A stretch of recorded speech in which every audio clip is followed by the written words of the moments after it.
Commotion in the place. Commotion in your face.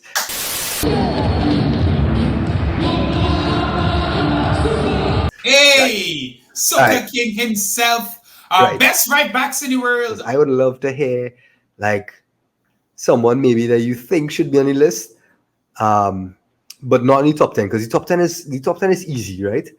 The is 25 to 11. I think are interesting. I have Number a name. 24. I'll tell you this. I thought of a name who I know is not on the list, but That's Riedel it. Baku plays right back for Wolfsburg. I think he's very underrated. Don't be upset. Very underrated. He's got minutes for Hansi Flick with Germany, but I don't think he's in the top 25. In the 25th place of best right backs in the world, we have the one and only Mr. Injury himself, Ricardo Pereira. Okay. All right. I like Ricardo. Very good player. Up and down at Frankfurt, Leicester. Qualities. All right. I do like him as well when he plays, which is the same for a lot of players on this list. We will get to them. But I do think he deserves to be in the top 25 easily, right backs in the world. Yep. I think he's agree. ranked that low because of injuries and you barely see him play. Okay, number 24. And I think, wow, what a professional career this guy has had. Jesus, the savior, Navas. I think he deserves to be there. I think it's cool that he transitioned from a winger to a right back as well, and been like an integral part of Sevilla's recent success.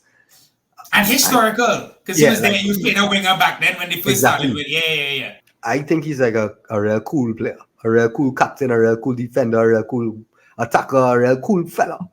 I would take him on my team and line with him.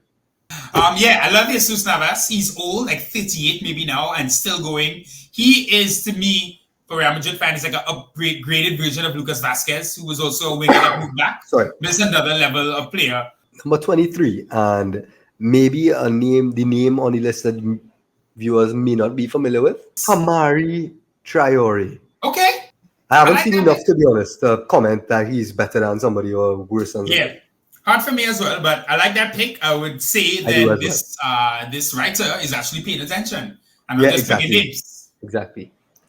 And then I will tell you number 22, and you'll wonder, is this writer really paying attention? Serge Aurier. Used to like him a lot. Like a long time Operative ago. word when he here is used to. used to. Used to. But to be honest, I did not see him at all for Forest last year, and I'm assuming he probably had a little kind of renaissance. I mean, I guess. I mean, a renaissance is kind of a strong phrase, but he was decent. Number 21, Hector Bellerin. Yeah, but you think that he deserves to be there? He barely played for Barca this year, didn't he? So here's what's weird about him. Didn't play at all, right? The only reason he was at Barca is because Betis couldn't afford him last year. He went on loan to Real Betis the year before and played really well the second half of the season. He started off rocky, but he realized, he got real close to fell in love with the culture and the fans, and he did not want to leave Betis at all, but they couldn't afford him. And La Liga has very strict financial rules as well. So, they didn't really know what to do. So he ended up at Barca for a year, but the plan was always that he would go back to Betis. It was literally announced yesterday, so it's weird because 2 years ago, I think talk about a renaissance, he had a really good year in La Liga, especially the ending of the season. Didn't do anything last year at all. It was basically a wasted year. But if you want to assume that, it feels like he feels home. Like he said about Real Betis, it's also the club his father supported. Yeah, he's somebody who I think plays better in a situation where he's comfortable. So if he's going to replicate the form of 2 years ago, great. He's lost that pace a long time ago with the injuries. He's not the same player. But maybe the writer is optimistic. Real Betis did really well last year. I think they'll definitely be in Europe again. All right, moving on. Yeah. Number 20, Juan Cuadrado. Okay. Who just transferred to Inter Milan, if you didn't know. Inter Milan's transfer history and purchases usually piss me off, and they continue to, but they work, which is pissing me off even more. Even more. Because I always get real confused. I'm like, why? What are you doing? And then I watch games and I'm like, why are you so good? Like Ashley Young. When they got Ashley Young, I was like, what is this? Look at my face right now. Talk to Look at my Ashley face. Young. Look at my face. Listen. And it's the same with Juan Cuadrado. Yeah. When Cuadrado came on the scene, he was incredible to watch. Colombia, in the 2014 World Cup. But he's another one of these players that I keep thinking they're like, all right, they're done, and then they always have these bounce back years. Some wing backs are eternal, like Ashley Young. So let's see how he does Fencer. Number 19, because we are lagging right now. Yes, indeed. Vladimir Sufal. But I do think that he's a quality right back. I mean, solid, yeah, solid. Yeah. I mean, when they say a defender from Czech, you know, he's a hard player, literally solid, physical, and that's exactly what he is. Yeah. And I don't think he gets enough credit for how comfortable he is on the ball. But I think he's definitely a good right back. Number 18, Danilo. Oh, another one who won't go away. I can't believe he's on this list because he is not good. He's not good. I've come around on Danilo. So for like 85% of his career, I'm like, oh my God, he's not good. How does he keep doing this? But the truth is, he's secretly kind of solid. Like he's okay. No. He really is. Yeah, for Juventus, last year I think he was solid for them. He's really good. Doesn't he play centre back too sometimes? Which is pissing me off again. What they doing in Syria is confusing because it's not making any sense, but working. 17, back in La Liga. Sergi Roberto. Let me save you. Oh no, Sergi Roberto. Another. But solid again. He can do all of it, but he can't do anything great. Just like the mid who they moved into wing back, right? Exactly. Yeah. So he's naturally a football player, very comfortable on the ball, and I think he's learned over time the defensive side of that game. But again, it's Barca, so they have the ball a lot of the time. So I think he's comfortable in the position. I think he does well, to be honest, in right back. Top 17 right backs in the world, though. Yeah, I already know someone who's better than him. His name is Vidal Baku. Right. I think Baku is better than him. Number 16, staying in La Liga, Lucas Vasquez. That is too high. I love Lucas, but he shouldn't be on this list. As in, a couple of years ago, when Zidane finishing up at Real Madrid, he was really relying on Lucas Vasquez. Like, we won the league in 2020 when they had to stop for COVID and came back, and Lucas was actually very important that year. But last year is the first year where really he kind of said, okay, he's slowing down, but he's a great team guy. One of the first players that Bellingham really bonded with on the team. You know, one of those players that like you need him at your club. Team spirit, he's been at Real Madrid his whole life, but yeah, not near this level for me. Really, it's not that good. So I don't know about this right now. He's good, but he's older. He's not the same player. I have a problem with the next pick on the list, to be honest. Okay. Number 15 is Denzel Dumfries. Who, and my problem is I think he should be higher. Higher than some of the players that are in front of him. Because I think that he's a really, really phenomenal right back. A two-way right back, in fact. Like a proper top 10 right back. And I think because he plays in Syria, he is disrespected in a way where some of the Prem wing backs are given a lot more attention, obviously. So they're ranked higher when that could never be the case. I agree. He's the kind of player, like I've seen it. We've seen it so many times, right? When Kulusevski is a good example. Wasn't really that great in Italy. Was good on loan. But the second he got to England, people just saw him like, oh, wow, this guy is really good. Look what he can do. Number 14, Alexander Ba. Benfica. Which is a cool pick. Yeah, I find that's a cool pick. I know so little about him, but literally the last like 3 months, I just kept seeing this name popping up. Yeah, I just know that he's Denmark right back, and he plays for Benfica. And Benfica had a great year last year, but a little surprising to think he's like, okay, so Dumfries isn't better than him. I don't know, but like let me read something that is written about him on the list. Okay, let's go. The right back can be impulsive and commit fouls in defense, but his accurate passing has earned him recognition on the international stage. He was excellent for Benfica in the Champions League run. You're not a good defender, but you could pass the ball well. So you're now the 14th best right back in the world. Congratulations. Bah! Listen, might have been, you have to look into him, could have been a centre midfielder younger, then move back. Yeah. So you never potentially know. And is that a trend that we're seeing now? Because look how much right backs we've said have played we're centre mids, and we have centre mids. I mean, we have right backs who have played centre mid in games and centre mids who were moved to right back like Sergio Roberto. But like even for Kimmich, who always bring up. yeah, and I don't want to bring up some of the right backs on the list, but like Okay. there are others who have played centre mid recently and they are actually right backs. Anyway, I have one real quick that you're gonna yeah. hate. Who Yeah, like please. I'm not making this up. Genuinely Please. plays I want to centre hate mid you. and right back. I want to hate you. Here's the Please thing, tell all me. the enthusiasm you have now is going to drain from your face the second I say the name. Please, I Because want the I'm viewers to not see it. kidding. I want to see the viewers It's see it. Riedel Baku.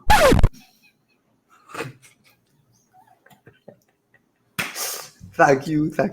Yes. But you know what, real quick, I have my hot take on it. If you're a midfielder and you're not tall and you're a centre midfielder and you could kind of defend and you're not tall, I don't know if I want you to Thank be you my for main. repeating the not caught part I don't know again. because I don't know if I want you to Young, be protected. Felix. Hit 2 more times to make it 4 times first. Please, John. And you're not tall. Again, not tall. And I don't know if I tall. want you to be my holding midfielder and have to do battles in the air as well. So, I mean, youth level, you might be really good, but then they might say, you know what, move to right back. You can kind of do the same job and it's safer for teams in terms of an aerial threat. So, potentially, that's why we see so many kind of like center holding midfielders that are right footed move into right back. It's a kind of naturalist transition, I feel. Number 13. And the beginning of the players who I am curious as to why they're ahead of Dumfries, but not really, because he plays for Manchester United, Aaron Wan-Bissaka, who I think is a very good right back. Is he the 13th best right back in the world? Up for debate. Is he better than Dumfries? In my opinion, no. I agree with you. He's not, I don't think he's better than Dumfries. Which brings me to number 12. We're going to talk about him still. Okay. Bring it. Diogo Dalot. So they literally flip-flop last year in Manchester United. I had Dalot on my fantasy team, and when he played, he did very well. But again, like, to me, they're both very good right backs. I guess depending on the opposition, depending on the system, maybe Ten Hag interchanges them. I still think Dumfries is a much better two-way player than both of them. Dalot better attacking, Wan-Bissaka better defensive than when you compare them to each other. But Dumfries, I think, is as good as both in both sides on both sides of the coin. So this is one of the frustrating ones for me. Right, I agree. I think Dalot is very talented. And in the attack, like I said, he's great on the ball, like all Portuguese wing backs, honestly. But I would I would have had Dumfries above both of them. Which brings us to number 11. Davide Calabria, AC Milan captain. Yep. I think he's like grown into the role for me because I remember I used to see his name on the team sheet and be like, who is this man? I was like, why is he playing? But again, I think he's like one of those cool, calm wing-back captains. Like kind of like a blast from the past when you hear, obviously not as good in quality-wise as Javier Zanetti, etc., but that mold of player, which is why AC Milan have him as the captain. Agreed, they love him. Their fans love him as captain, and they do respect him. Yeah, he's actually very good at attacking. Like people love to see him on the ball, and he's always involved in the attack. So I think is a good pick. And now we get to the one and only top 10. Okay, number 10, Jeremy Frimpong. Big transfer in the next 2 years, guaranteed. He came out, you know what's funny? I remember like he came out at Celtic, if I'm not mistaken, like a while ago, like at 17. Like he burst through real early.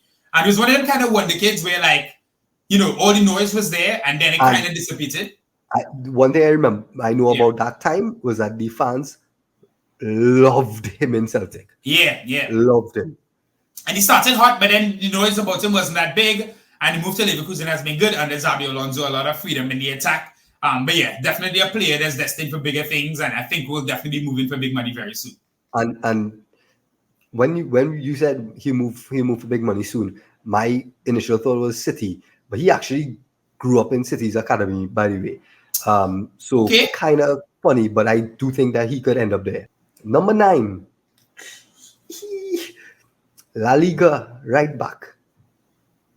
Yeah, Danny yet? That's right. Okay. Carvajal, Real Madrid starting right back. full of experience. There was a point where, and I'll fight anybody on this, where he was 100%. They're one of the top 2, 3 right backs in the world, around like 15, 16, I don't 17. think I don't think people could debate that. To be Yeah, honest, he I don't he think people had would debate some it. he had some games. There is a year Real Madrid played PSG, and I tell you, this man had Zlatan in a box. I couldn't believe it. Like he was just like he's tenacious and he knows how to foul at the right times. I see him and Grealish were going at it. He's past it now, but he has the propensity to still have these kind of random performances in the Champions League. The year we won, the year Real Madrid won, the year before, we finished against City in extra time when Rodrigo scored the late goal with a back line of like, that's the lizard attacks. Like, You saw the bug? I didn't. I just saw your movement. But the backline was like literally like Jesus Vallejo, Carvajal was playing centre back, and I was like, okay, we're about to get destroyed in extra time, and he kept being in the right place at the right time. He is actually one of the players that everyone on the team wants to be benched now. As we're younger, we kind of got to the point where it's like he physically just can't keep up anymore, but he actually is technically a captain and somebody we respect a lot. I don't know how much he can do for the full season, but he definitely deserves to be the top 15 for sure for me, just on pedigree and experience. But 9 is probably accurate, if not a little high for him based on his actual play game to game these days. Let me hear what else is Number coming. 8, staying in La Liga, Jules Koundé, who should have been a Chelsea player, you dirty, dirty little boy. Also was a centre back, but played right back for France in the World Cup and was actually really good. Sergio Roberto is on this list, so Barcelona have 2 right backs on this list. Neither of them were originally right backs. He's an incredible centre back. Like actually, if I had to compare him to anybody, he is the modern Cannavaro in the sense of. He's the 8th best right back in the world, and he's the 5th best centre back in the world. I don't know if he's fifth anymore. But just from his time at Sevilla, when him and Diego Carlos were their 2 centre backs, best defense, almost one of the best defenses in Europe that year. He's an incredible centre back. Can jump really high, even though he's not that tall, composed, all that stuff. He doesn't like playing right back. Xavi kind of forced him out there because Christensen was insane last year, which no one expected. He was kind of supposed to be the afterthought for Barcelona in terms of their centre-back setup, where Araujo is like Araujo and Koundé going to take over, Christensen will rotate in. And Araujo, I think, is the best centre-back on that team, but Christensen played the best last year. And he's very highly regarded in Barcelona now. So Koundé is forced to the right, not going to give you that much in attack, but solid. And he has said he's willing to play right back another season, but that's not going to last long. I just think he's too limited going forward to really be considered as a long-term right back. And he's not happy there either. Even if he's given, he's just doing it for now. So number 7, going back to the Serie A, Giovanni Di Lorenzo, who is Napoli's starting right back, their captain again. I actually think that Di Lorenzo is one of, if not the most underrated right back in the world. He is also going to go down as a legend at the club for that Scudetto winning season that they had. Yep. And I know he's a regular in Italy's national setup now. So I think that he's a fair pick in the top 10. Number 7 should be fine, I think. Could be even higher when we go through the rest of the list, but you'll see. All right. I love it. Again, judging people not just on reputation, but actual ability and what they did last season as well. Number 6, the old forgotten son of the past. You were once number 1 in everybody's eyes. Now you're number 6. So take your licks and eat a bag of cricks.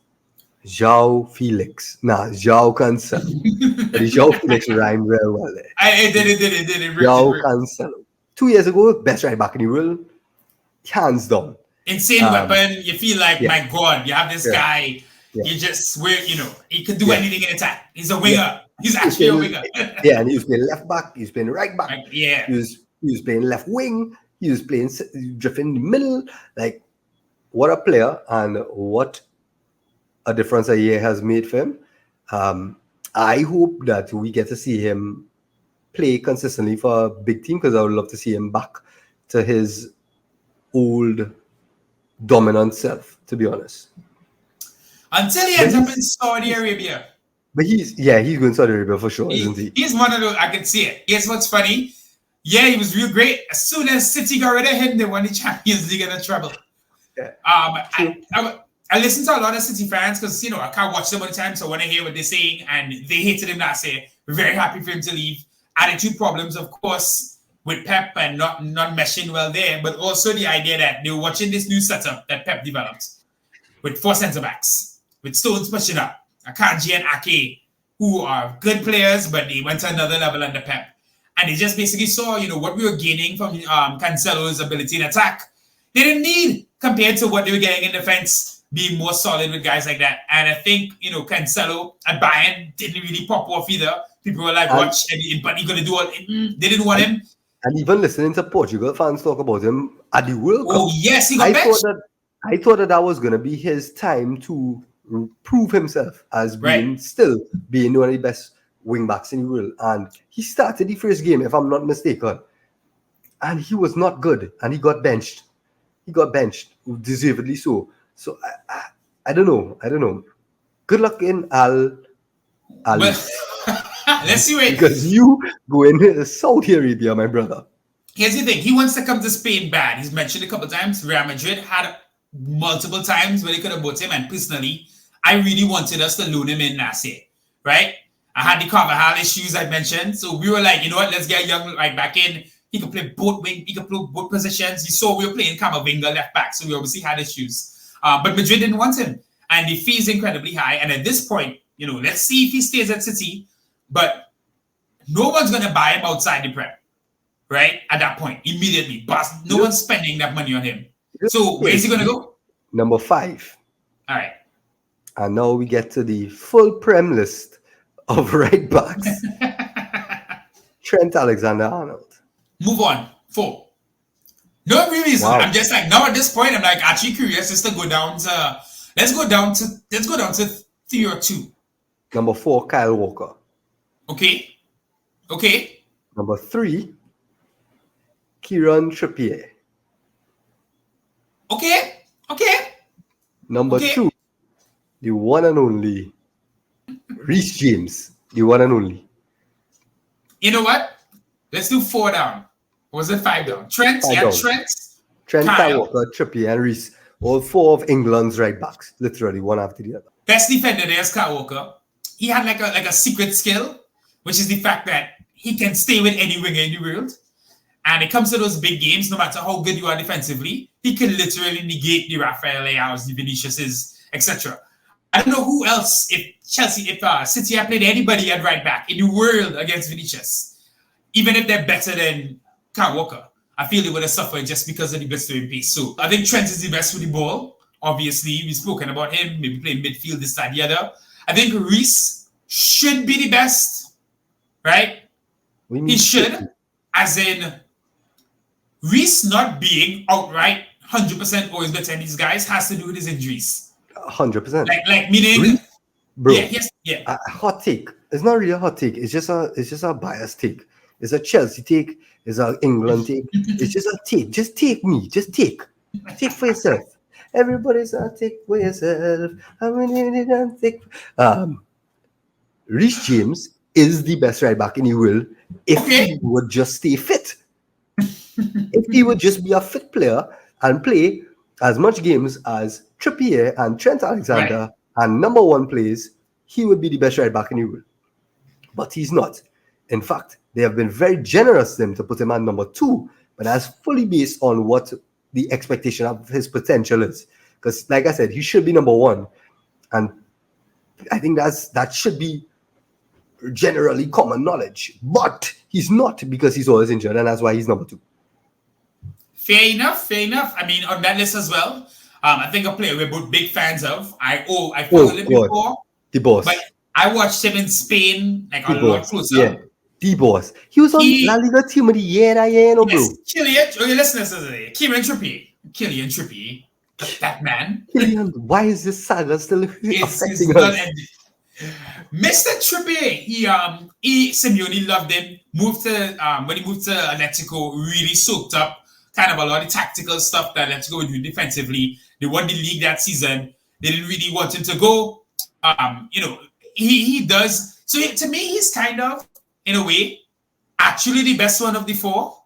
In terms of if I had to pick him, I had to pick a right back at random tomorrow to play in a big game and I want to trust the performance, I trust Trippier in both attack and defense. Right? Reece might get hurt in the warm-up. Kyle might get hurt in the warm-up, and Trent his head might be in the clouds. But he's a professional. He's leading Newcastle incredibly well. For as much as that oil money is helping them, they're building their team so right, and they pick the right people, personalities to kind of guide that club forward.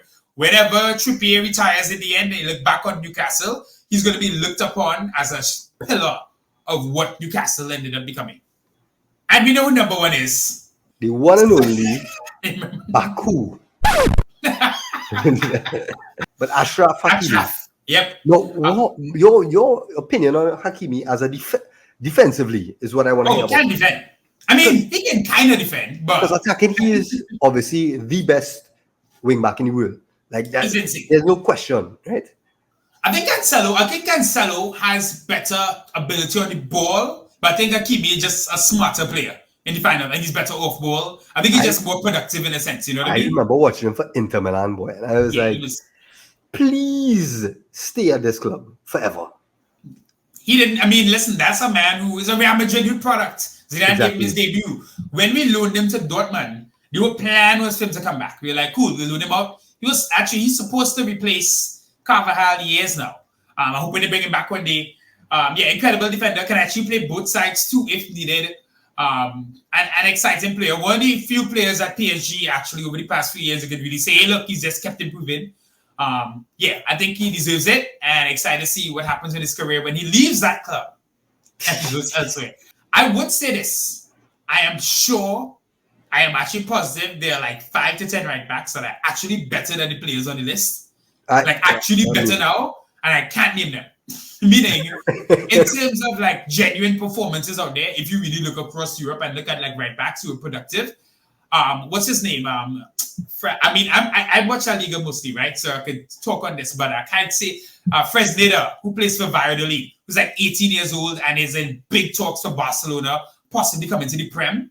It's 100% a better right back today than Dani Carvajal, and he's better than some of the other players on the list. And I'm sure there are Liga right backs, Serie A right backs, and even some in the Netherlands, things like that, and Bundesliga that genuinely are better players than some of these names. But right backs are one of those positions where if you're not watching them, it's hard to really rank who's doing well. It's not as easy as other positions, you know? Most of the players on the list probably deserve to be there. It's very biased to me based on the Prem, which most things would be because it's the most viewed league in the world. But there are definitely some gaps. I think that there are definitely 3 right backs in the world who should be in the top 15 who are probably not even on this list. Just a reminder, first of all, thank you for all the support so far. We appreciate anybody who's taken any time to watch any of our videos, comment. We appreciate you. Please remember that we are on all platforms, not just here on YouTube, but we post content on TikTok, on Instagram, all under Touches to Spare, and on Threads, which I'm learning to use, but have no idea what use anymore. I don't even know what it is. I have started many threads with 0 likes and 0 comments, but please check us out. We post different content, not just these videos, on those other platforms as well. Just anything to do with the beautiful game. But again, thank you. We love you. We appreciate you. And we look forward to spending more time with you on the show as we continue to get better at this thing that we call life. Indeed. Beautiful outro there from View. Thanks for watching, guys.